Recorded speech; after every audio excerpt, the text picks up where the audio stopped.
Everyone, to get us started today for this webinar, I'm going to launch a couple of polls here. The first one is just to get a sense of where you guys are located. The first question here is, where do you live?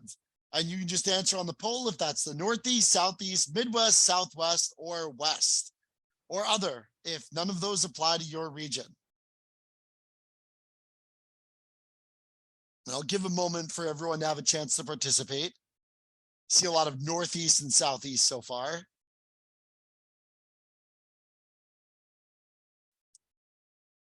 So we have almost everyone in. I'll give us a chance to get to 100%.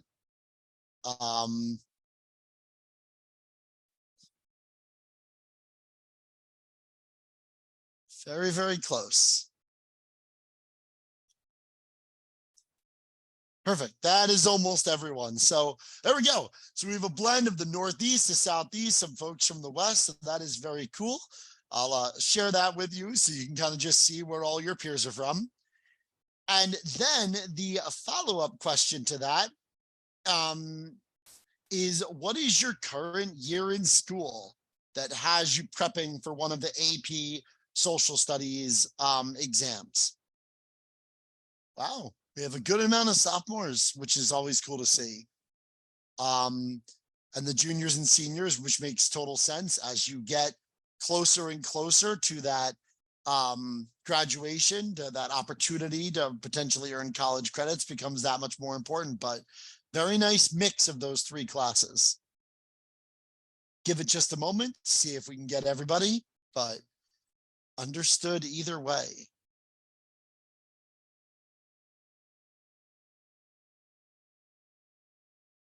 Okay, that is perfect. I'll share those results again. Great to have folks from 3 different years here.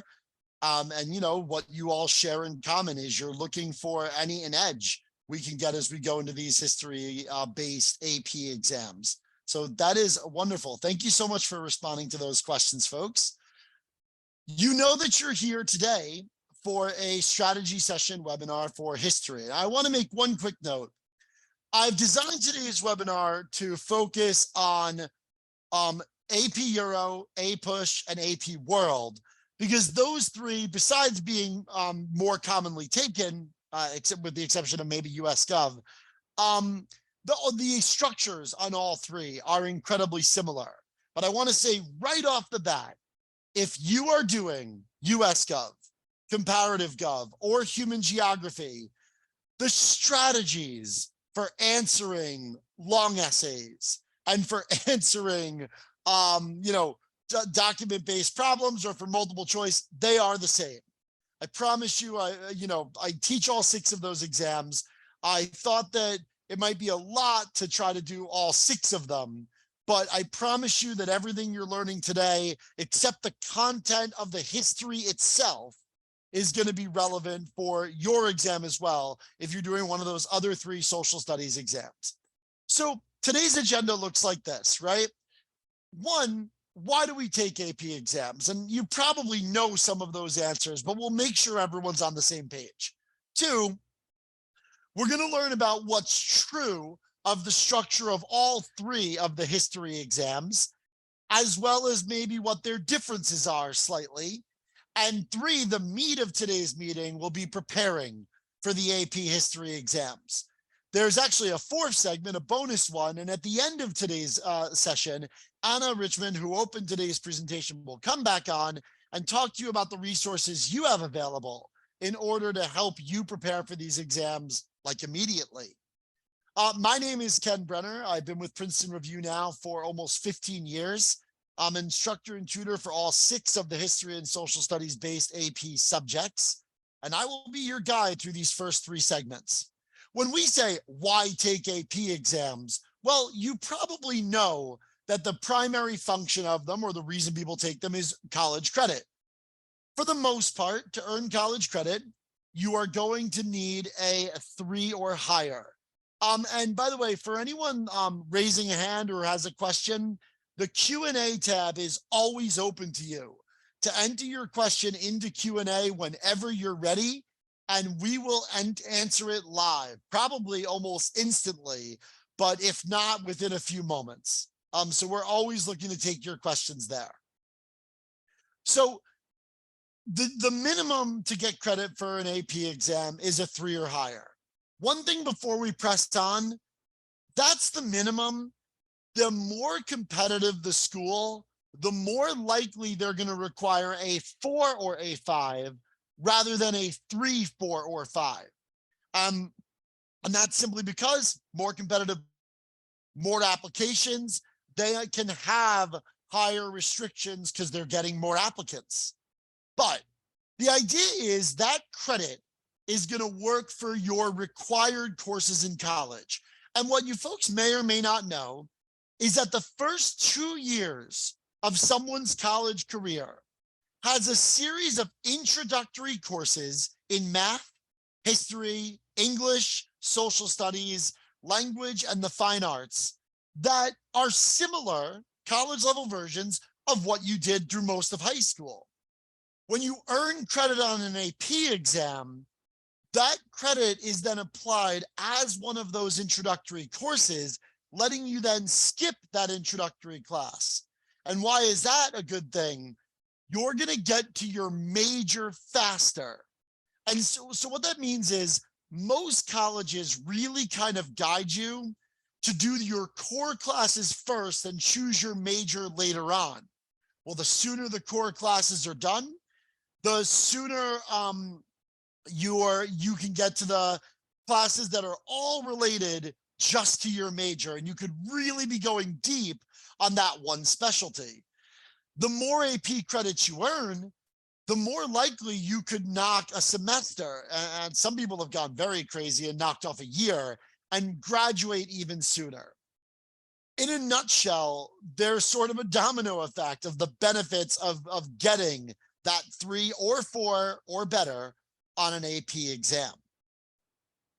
Now, one thing we should know is that the AP exams are each offered once per year, unless you've been in contact with your guidance counselor and college board, and you already know that you'll be able to take the makeup date, like special circumstances have made that a case.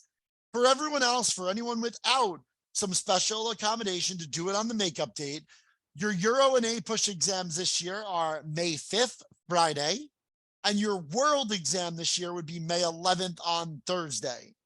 And of course, if you're doing one of the other 3 exams, you know, depending on the exam, I think those start as early as the 3rd for US Gov, Comparative Gov, and Human Geography. But yeah, it's good that you probably know these dates already, but it's very, very good to make sure you are stone cold on them, especially in terms of knowing how much time you have to prepare. So let's take a look at how all AP exams are scored.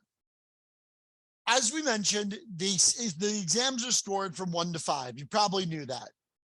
What those scores mean is they are college boards' recommendation level of how competent or how well you are, how well you understand a given subject. So if college board scores you at a 3, they are giving you a qualified recommendation. They are saying this person has demonstrated a sufficient enough understanding, right, to get credit for a college course. Like if they were to take this college course, they'd probably wind up with a B-, C+, or C, all of which are strong enough to certainly pass you forward and move you on to the next level. And then, of course, as you see, a 4 is very well qualified and so forth. Remember, colleges themselves don't just automatically take College Board's recommendation. As I said already, some of them are going to require a 4 in order to minimally earn college credit. So our recommendation to all of you is to research your programs, right? Know if my school is one that takes a 3 or 4. And I would say that even just a Google search could go a long way towards getting you those answers pretty efficiently. Something I'm sure you're all pretty skilled at. So what we understand why we take AP exams, then let's learn about these exams themselves. Whether it's World or Euro or APUSH, The purpose of AP exams, according to College Board, is to show competency in the material covered by an introductory college course in the exam subject. Cool. But there's a problem, right? Because when it says the material covered by an introductory college course, well, UVA, for instance, is going to probably test European history and teach things about it that might be different from USC. And so and of course, it's going to be different from what you've learned about those subjects in high school. And so what they're going to do with these exams is they're going to test that material, but in a standardized test format. And so, as you'll see later on as well, rather than test you on some of the nitty-gritty details, the memorization that you may have grown up with, you are tested in each exam on a series of big ideas. And so here are the ones in a nutshell for APUSH. I won't give long explanations on each one because there's a lot. But basically, American and national identity is, the carving out of the identity of the American people, the idea of pride in the country and nationalism. Work exchange and technology deals, right, with the progress of labor and innovation. Geography and the environment is exactly what it sounds, the pushing of the country's borders, right? And just the different geographical differences, rather, in different parts of the United States. Migration and settlement is how people moved and came to be settled in different parts of the country. Politics and power follows the ebb and flow of political parties in charge of the government at different times. America and the world is our international connections. America and regional country is our interaction with indigenous groups, colonies, so everything from Native Americans and Latin America, and then social structures, right? Just sort of dealing with different levels of power and economics in American society. Again, won't do that for each one, but what you see here is that it's about these large picture concepts, these 8 areas that shape American history. What we don't see on here is the outcome of one specific battle and one specific war. College Board doesn't test you on that because it's very hard to predict that all colleges in the US would care about that, but they would care about these things. Similarly, on AP Euro, it's Europe's influence in the rest of the world. It's connections of poverty and prosperity with the economy. It's objective knowledge and subjective visions. That deals with a lot of movements like the Enlightenment and the Renaissance, and sciences. States and other institutions of power, literally like the nation states themselves that became modern Europe. The individual's interaction with society, things like class systems, national and European identity, the nationalities that would drive each country and the conflicts caused by those. And of course, technological and scientific innovation. Same idea, big picture stuff. In AP World, it's humans and their interaction with the environment around them, how we use the environment to further settlements from 1450 onward. Cultural developments and interactions is exactly what it sounds like, the development of society and their interactions with each other. Governance follows the political structures of those societies. Economic systems tracks trade and the growth of wealth. Social interactions as an organization deals with a lot of the different aspects, race, class, and everything connected with the organization of society. Technology and innovation, just like Euro, is the development of inventions and the improvements in things like agriculture. This by itself doesn't give you that game plan that we're looking towards, but I want everyone to remember one thing. These are wide sweeping ideas we just looked at. And that is going to influence how we tackle the multiple choice, how we tackle the short essay, how we tackle the long essays. And you'll see that so many times throughout today's webinar. One thing the exams share is their structure. So it doesn't matter which exam you're taking. The structure is as follows. Section 1 will be broken up into part A and part B. There is no moving on, by the way, from part to part or section to section. You have a proctor in the room starting and ending the time, or you have a timer online starting and ending the time. So section 1, part A, 55 minutes long, 55 multiple choice. The way the exam is organized is the multiple choice are broken up into series of 2 to 5 questions, all based on some source document, which I'll show you in a bit. Then section 1, part B is 40 minutes. And in that time, you have to write 3 short answers out of 4 possibilities.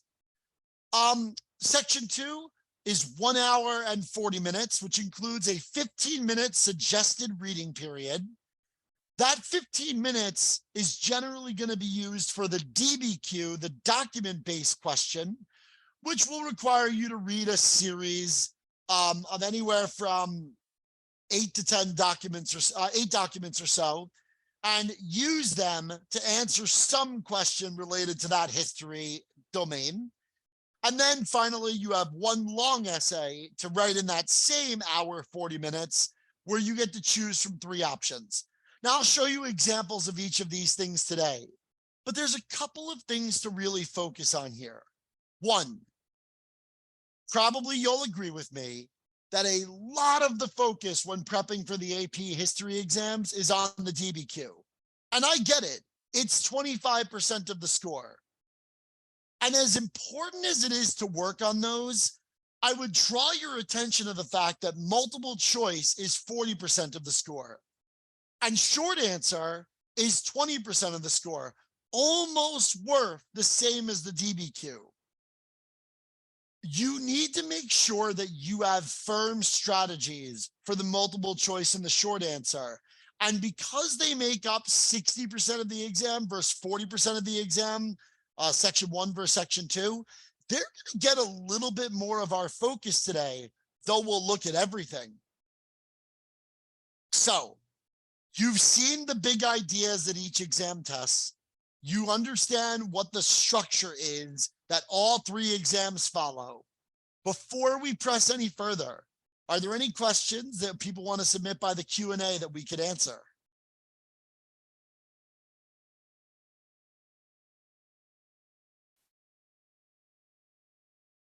You're welcome to type questions at any time. You don't even need to wait till I ask for them. As soon as sometimes they're longer too. So as soon as something occurs to you, please be encouraged to enter it.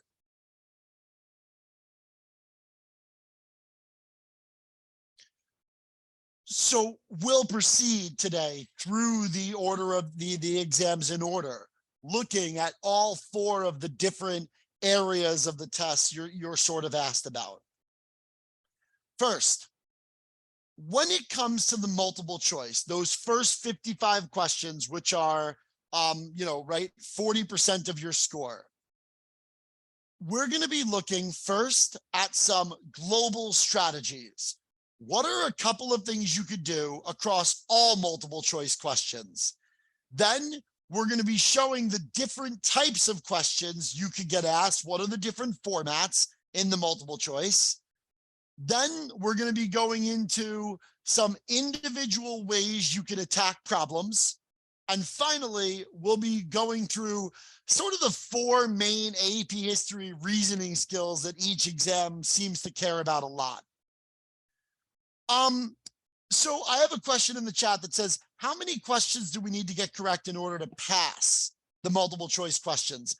Remember that this isn't an exam that you can pass or fail, right? 1 is not failing. 1 just means that College Board isn't recommending you should get college credit for that performance. I will tell you, though, that out of 55 questions, if you are looking for a 5, depending on which exam you're taking, if you get more than 41, 42 of the 55 questions right, you are definitely on track to get a 5. So while I can't say this is the number you must have or this is the number you must avoid, understand that it's not about rushing to get all 55 of them. Doing 40 to 45 of the questions well is really solid. Another person asks, are any of the multiple choice questions just recall based with no supplemental reading? No. Every single question is attached to a document source. So they all have supplemental reading.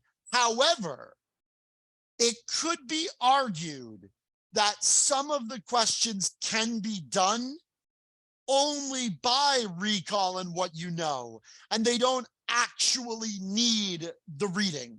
So in other words, the reading theoretically is there to help you contextualize the questions. And some of the questions are about the reading directly. Others are connected to the reading, but about what you know from history. So the answer is like, sort of, right? But what I will say is there are no questions that are just asking you to remember one really random piece of trivia. I'll make that distinction in just a moment. But yeah, very good question. Another question is, do some questions come from the test? I don't know if I quite perfectly understand the question. What I will say is this. The short answer, the DBQ, and the long essay, the odds are better than good that some of the information you need to answer those questions, you may have looked at during the multiple choice. But if that's not exactly what you were asking, MD, please feel free to type your question again, maybe just with a little bit more detail, and I will definitely take another stab at answering it.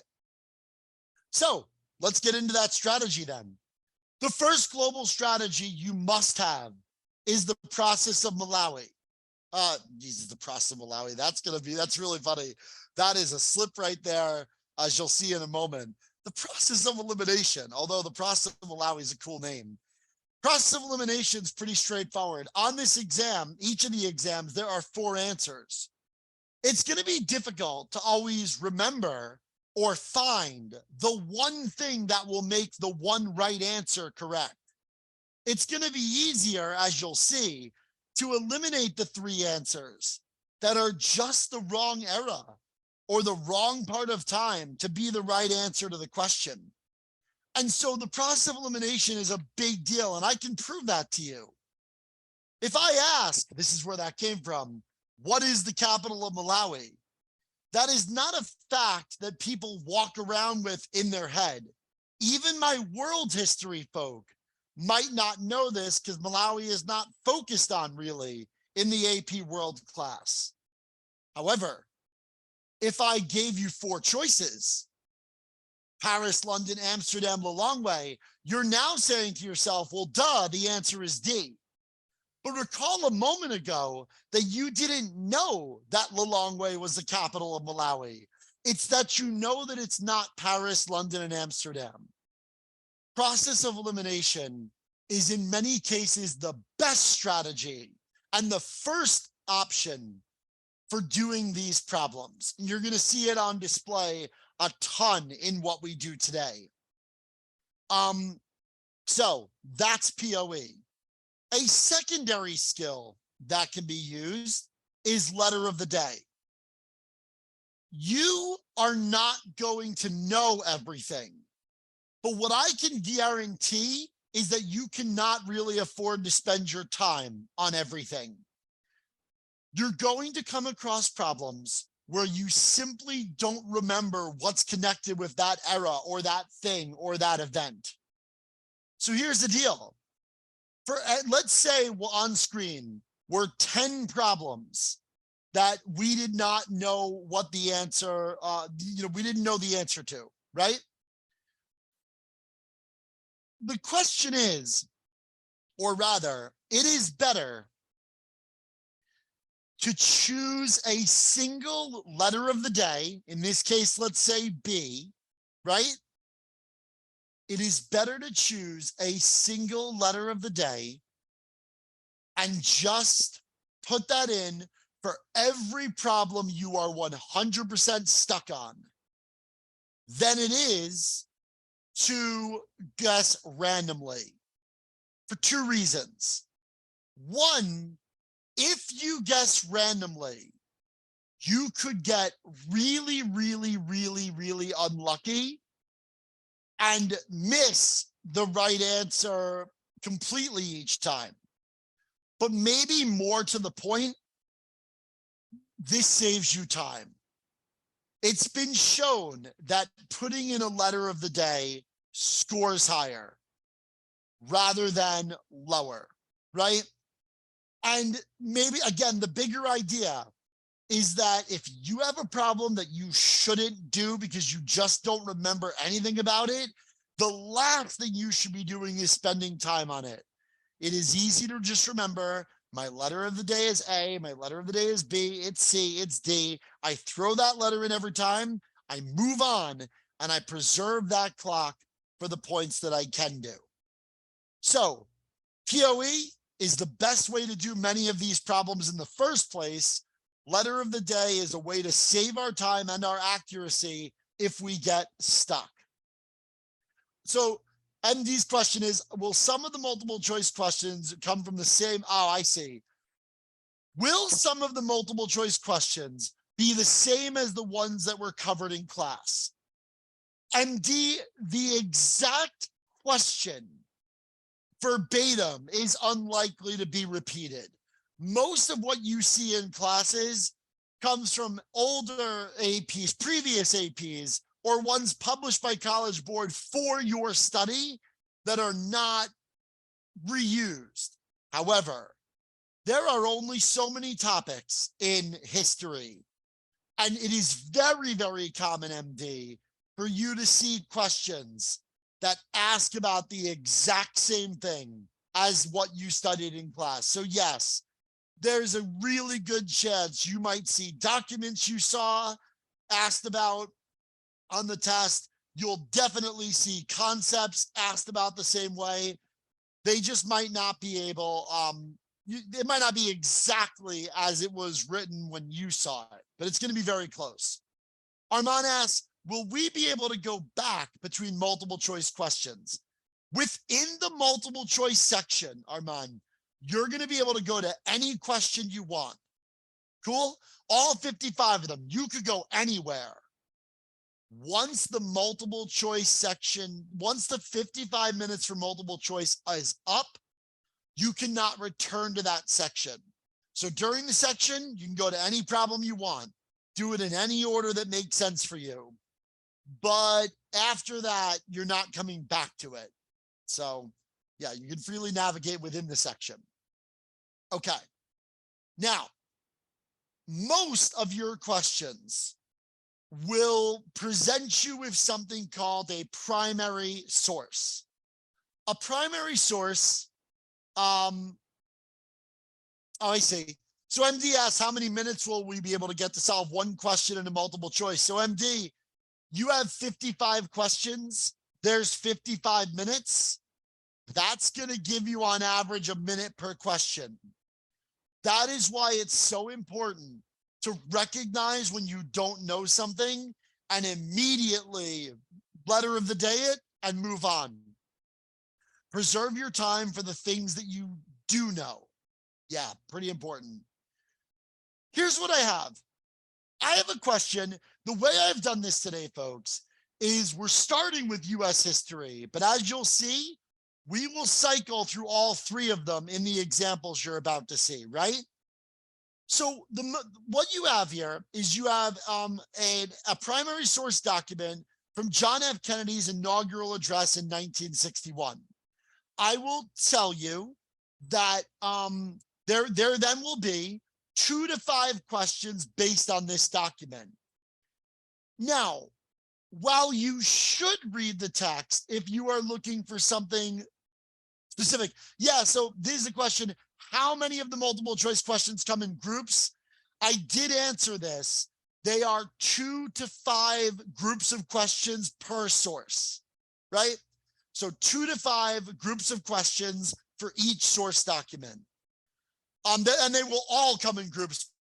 So everyone's clear, there aren't isolated questions sitting off on their own. Everything is going to come in a group from 2 to 5. They're all going to be based on a document, a picture, or a graphic of some, or a map of some type. And someone asks, will the multiple choice question be taken on a computer or on paper? AP exams can be taken both on paper or on a computer. I would very much recommend checking with your school and your guidance counselor to see how you've signed up to take it. You probably, if you sign up through College Board, then you would log into your account and you'd be able to see it that way. So I can't answer that for you. It's going to be dependent on like a combination of what your school does and what you signed up for. But good question. I would say most people take them on paper, but the computer, of course, is becoming more popular as time goes by. Okay, so no, if you're signed up, so the question is, if I'm signed up in College Board, will it be? It'll be online. If you signed up through the exam through College Board, right? Which I think pretty much everyone had to do. Just make sure. Yeah. Absolutely. So this is right to register for AP. Says you need to join your class section online in order to register for the exam itself. The school's AP coordinator will order the materials and collect the fees. So you should be able to log in online. Yeah. So if you sign back in, you would be able to see how you registered to take the exam. Absolutely. It's not, just to be clear, you're not going, first of all, the digital option isn't always an option because not every school has set that up. I would generally assume, I would not assume it's paper and pencil. I would lean towards it's probably paper and pencil, but the best thing to do is to log back into your AP student account and you will be able to see if you are signed up for the paper and pencil or the digital exam. But yeah, no, very good. So here's the deal with this question. If we look, it's not that we say you should just automatically skip this source. But I want everyone to focus on a very important part of this. This is John F. Kennedy's inaugural address from 1961. And just skimming it, there's a grand and global alliance, north and south, east and west. So the question is, the excerpt provided discusses global turbulence and the desire for the freedom of mankind in reference to which of the following events? This is John F. Kennedy talking about north and south, east and west in 1961. If you look at these answers, folks, this is the wrong era for the Great Depression. And while the civil rights and women's suffrage were both going on at this time, that doesn't have anything to do with a global alliance, global turbulence, north and south, east and west. The answer here has to be the Cold War. So it's wrong to think that you both need to understand the excerpt perfectly and that you need to recall everything about John F. Kennedy's presidential career.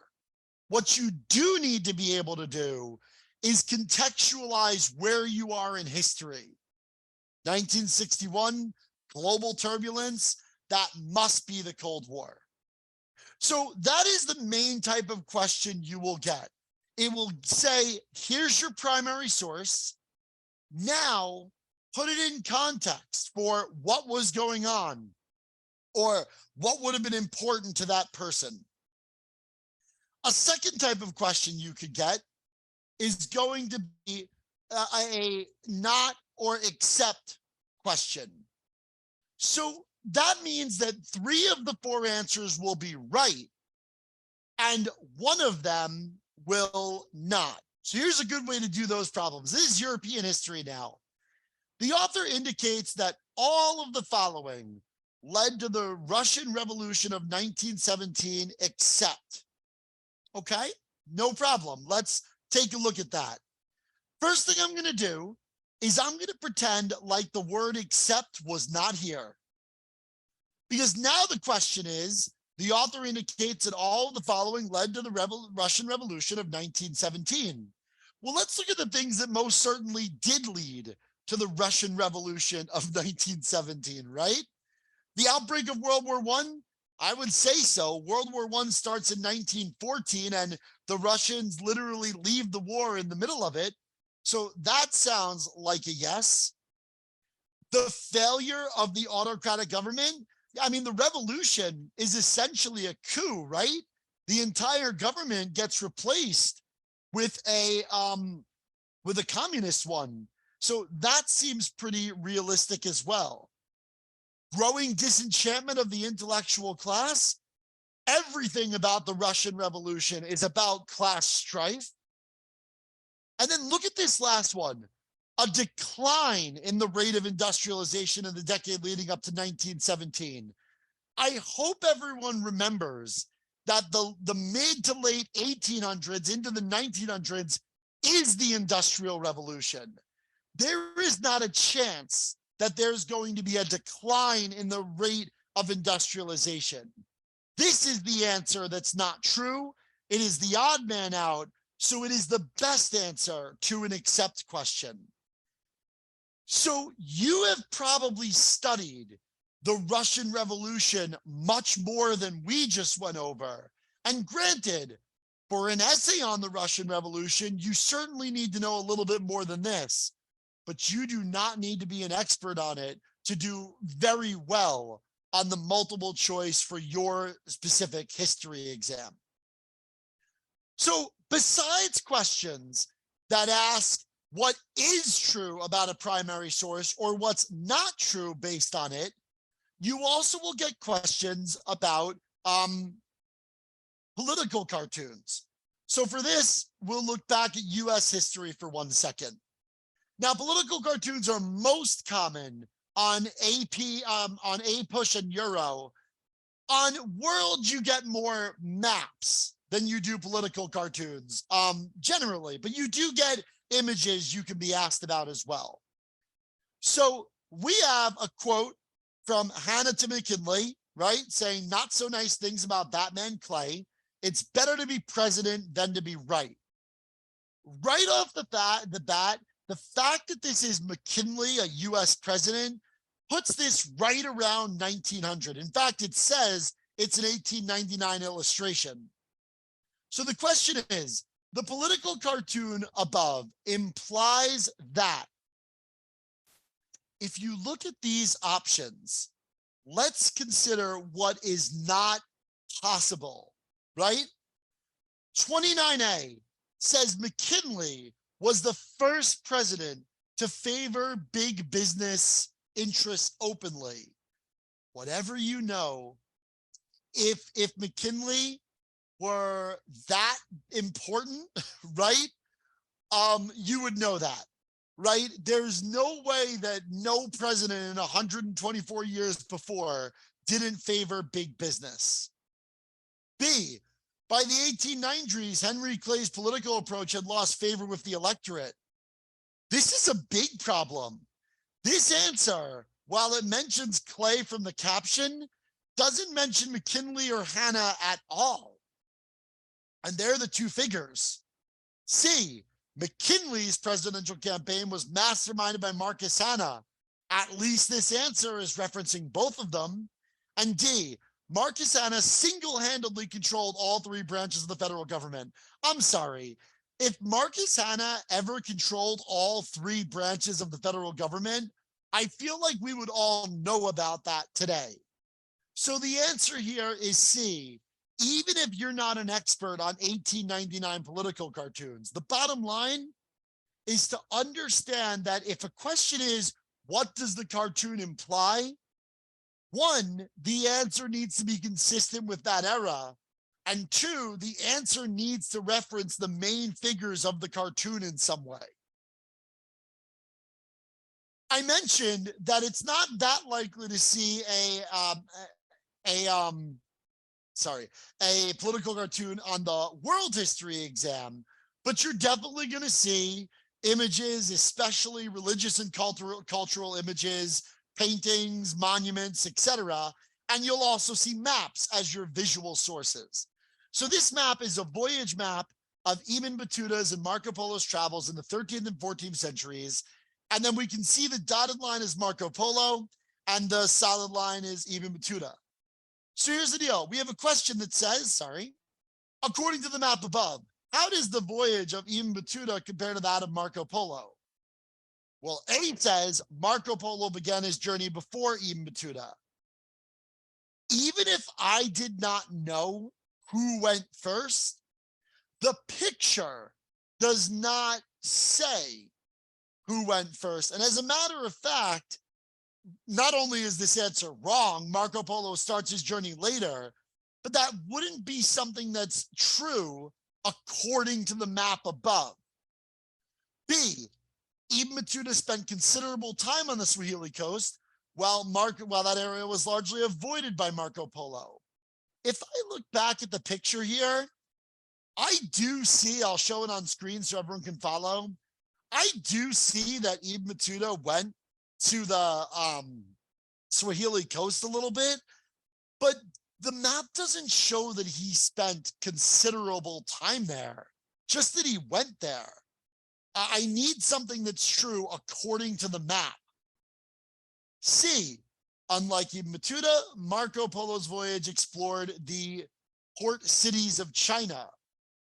Again, if I look back at the picture, I kind of see that both routes, the dotted and the solid, are in Chinese port cities. Oops, sorry. And finally, unlike Ibn Battuta's voyage took him through the Islamic islands, unlike the voyage of Marco Polo. Now this I can absolutely see, right? If I look on the picture, right, I can see that there is this area, right, along the Mediterranean and then down the Red Sea that Ibn Battuta traveled that Marco Polo did not. And so that seems like a winner of an answer. And the right answer to this question most certainly is D. Now, all three of them can choose to give you instead charts and tables. We'll hop back to US history for this one. This table is the average highest and lowest approval ratings by percent of all eligible voters for American presidents from 53 to 74. So we have Eisenhower, Kennedy, Johnson, and Nixon. That makes sense. Those are the four presidents from that era. And let's see what our question is. Which of the following conclusions can be drawn from the information presented in the chart above? See, the questions are telling you, yeah, you want to use your big picture outside knowledge, but it's according to the map, can be drawn from the information based on the excerpt. Everything you do still needs to be grounded in and consistent with what you can see. So choice A, Eisenhower was the most consistently popular president in the nation's history. There is no way we know that Eisenhower is the most consistently popular president in the nation's history. He's not even always the most popular president in this picture. So that's not looking like the best answer. Kennedy received greater congressional support for his program. than any other president during the period in question. Remember what your question is. It's based on the chart. The chart doesn't even mention congressional support. Nixon's approval rating was the result of the Watergate scandal. Hey, if I go back to that picture, Nixon's low is really low. And I bet you it is because of Watergate, but the picture doesn't show that.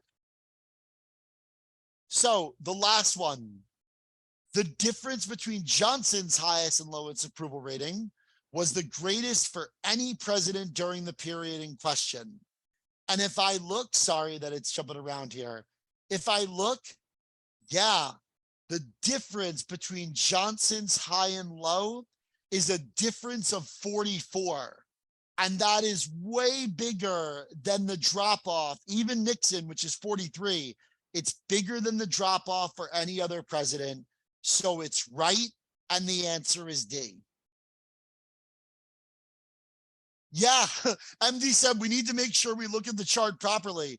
It's amazing. And I'll tell you, nobody here is suggesting that all of you in this webinar don't read the chart. What happens is we read the chart and then we sort of allow ourselves to get drawn away from it by other things. You're welcome, Eileen. Okay, so those are the main types of multiple choice questions. Now, I do want to spend some time today looking at the short answer, the essays. So just being mindful of the clock, only because we got a lot of great questions. I do want to reassure everyone this. What you won't see on the test is questions like 16. During the First World War, the Battle of Passchendaele, so you are not going to be asked specifically about military history. Similarly, the treaty that ended the War of 1812 was called the. Everything here is about contextualizing history, not the random memorization of facts. Okay.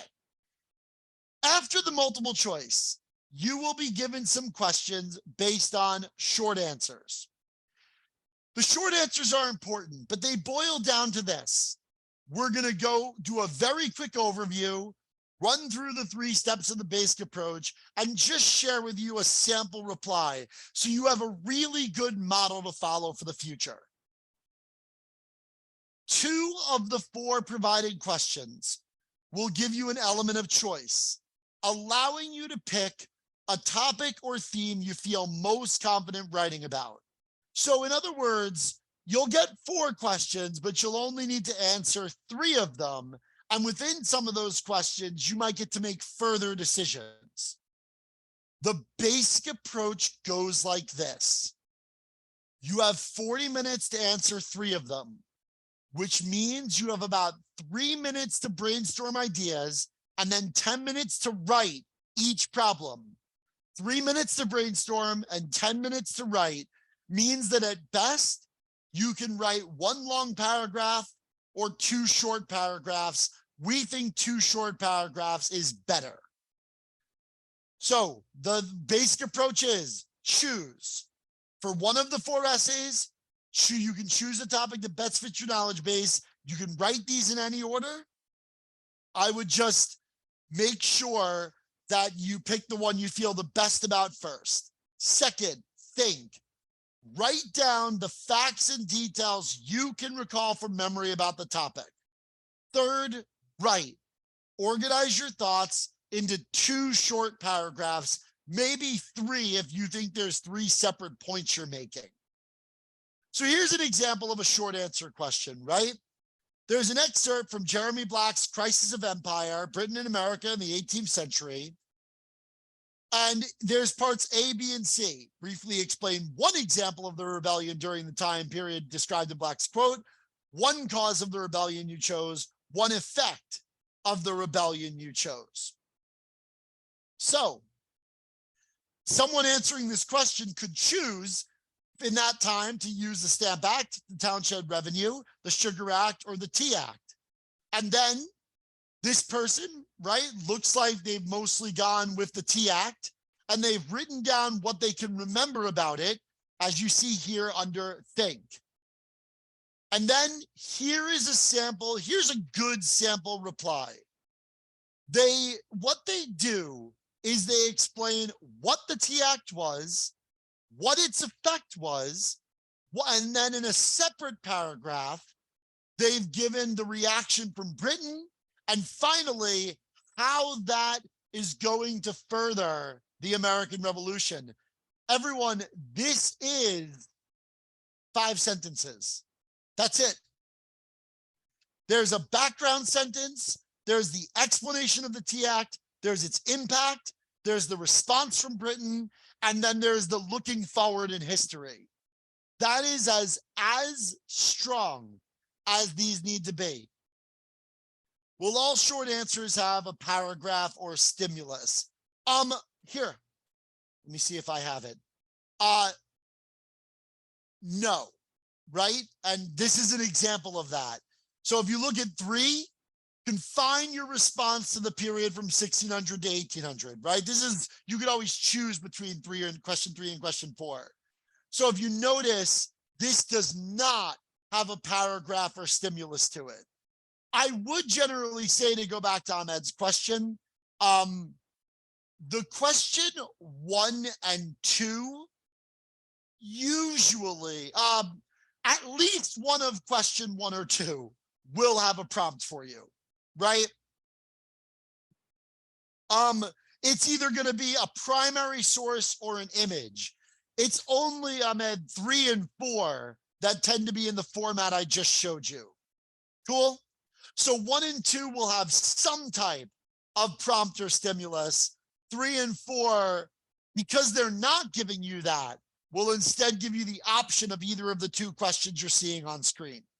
Something like that. Yeah, good question though. Okay, so for my last piece here, let's talk briefly about the DBQ and the long essay. We'll do a quick overview. We'll talk them through the basic approach, and we'll just show you some sample prompts. It'd be a lot to try to take you through an entire reply. You know the DBQ is a document-based question, usually, I think I said 8 before, usually with about 6 or 7 documents. We've seen 8 once in the past. That's why it says typically. These documents, and I'll show you just an overview in a second. Let's say your question, this will be from European history this time, was the relationship between the English and Irish from 1800 to 1916. So you might get a quote from a prime minister, a parliamentary speech by a Protestant Irish leader, a poem written by an Irish nationalist, an article from the English Conservative Party newspaper, a declaration of principles from this land organization, a piece of writing by the Daughters of Ireland, and a map showing the distribution of Protestants and Catholics. That would be very common. A blend of speech excerpts, newspaper articles, speeches, I said speech excerpts, literature, and even images or maps, like one. You want to understand that ultimately your job is to make a strong argument using the documents as well as outside information. Here's an example of the Dbq scoring rubric for European history, but it's very similar for the other ones. If you look here, right, it is, yes, you need to have an argument. Yeah. Yes, you need to contextualize and explain the progression of this idea through that period. But the biggest thing is evidence. You can get up to 2 points by accurately describing and using 6 documents to respond to your prompt. And you can get an additional point by taking 1 piece of evidence not found in the documents and using it to support your point as well. Where everyone's essays suffer is they have an argument, so they get thesis and claim, they use too few documents, and they don't analyze enough. Just by doing the evidence part properly, Yes, you MDS, you get the documents during the exam. You get them during the exam and not before it. You do get MD a 15-minute suggested reading period. AP suggests you use 15 minutes of your time to read through and familiarize yourself with the documents. But yeah, the evidence area can take your score from a 3 to a, from a 2 to a 5 or a 3 to a 6. It's usually where people are missing at least a point or two of the 7. Then, one thing you should keep in mind is that each of your body paragraphs should not only use multiple documents, but they should group documents in ways that make sense. The examples here: pro versus con, German versus French, liberal versus conservative, male versus female is a popular one, century versus century. Make sure there's something to compare your documents based on in that analysis. Finally, for the long essay, how many documents do you suggest to write? If you are going for a higher score, you need to use 6 of the 7. So I teach my students to use 6 of them and to come up with different ways to make 3 groups of 2 different documents, right? 3 groups of 2 different documents, each linked by a different one of those criteria that I just went over. Yeah. Long essay is also 40 minutes. The thing is, everything from the long essay, right, is going to be your outside knowledge. So here's some examples of long essay prompts. And you'll see here that they are more specific. You're going to get a choice of 3 of them. So as long as you've studied your content, the odds are good there's going to be something you can write. And if you notice, same idea, there's only 6 points available here, right? A thesis claim, the contextualization, which is looking at broader historical events, your use of evidence, your analysis, and reasoning, which is you explaining how this helps your argument and showing that you have a complex argument built. So which question to choose should always be the one that you know the most about, right? Make sure you understand the question, look at your information, and come up with a good argument. Used 2 or 3 of your 40 minutes to write a quick outline, and then write the essay. Someone asked, how many pieces of evidence do we need for the LEQ? You need at least 2. So you need to bring up at least 2 things that weren't explicitly referenced in the prompt for the long essay. Good question.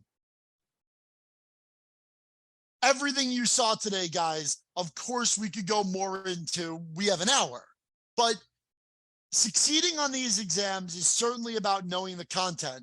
But because AP exams are standardized tests, you may need some help on beating a standardized test. And luckily, in that partnership with Tutor.com, that website has resources for you to help you master these subjects. And to speak a little bit more about those resources, and I always manage to not give her much time at all, so I'm sorry for that, Anna. We have Anna Richmond from Tutor.com who is going to take us the rest of the way. Anna, just let me know when you want me to advance slides. Yeah, thank you so much, Ken. And I just want to start first, Ken, by saying thank you so much for this. This was absolutely incredible. I took AP World when I was in high school. This would have helped me so much. So this recording will be available to all of you afterwards. It'll be sent to your email and also available on YouTube. So if you have friends in your classes that you think would benefit from this as well, send this to them. The best way that we all succeed is to all move forward together.